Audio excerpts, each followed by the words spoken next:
আলহামদুলিল্লাহি রাব্বিল আলামিন। আল্লাহ বলছে, বান্দা শোনো, সমস্ত প্রশংসা আল্লাহর জন্য। কেন? যেহেতু তিনি জগৎ সমূহের পালনকর্তা। আল্লাহ তাআলা বললেন আলহামদুলিল্লাহ, সমস্ত প্রশংসা আল্লাহর জন্য। যদি বলি কেন, আল্লাহ বলবে, বান্দা কেন কেন আমার জন্য প্রশংসা হবে না? এই কায়নাতের সব আয়োজন যেখানে যা, সবই তো আমার, সবই কার? তো আমার প্রশংসা হবে না তো কার হবে?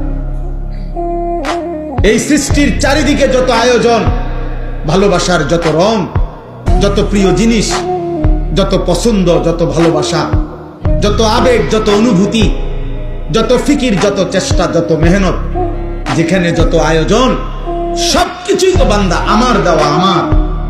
তা আমার প্রশংসা না তো কার? তাইলে আমার প্রশংসা করবা না তো কার করবা বান্দা? কার করবা? চারিদিক তো সব আমার। ইন্না যায়্যানাস সামাআদ দুনিয়া, আমি তো সাজিয়েছি। আল্লাহ বারবার কোরআনে কথাটা যে কত ভাবে বলছে, কত ভাবে, যে বান্দা তুমি একটাবার বিবেক দিয়া তোমার মধ্যে দেখো, তোমার সব আমার। চারিদিকের সৃষ্টিতে দেখো, তাও আমার।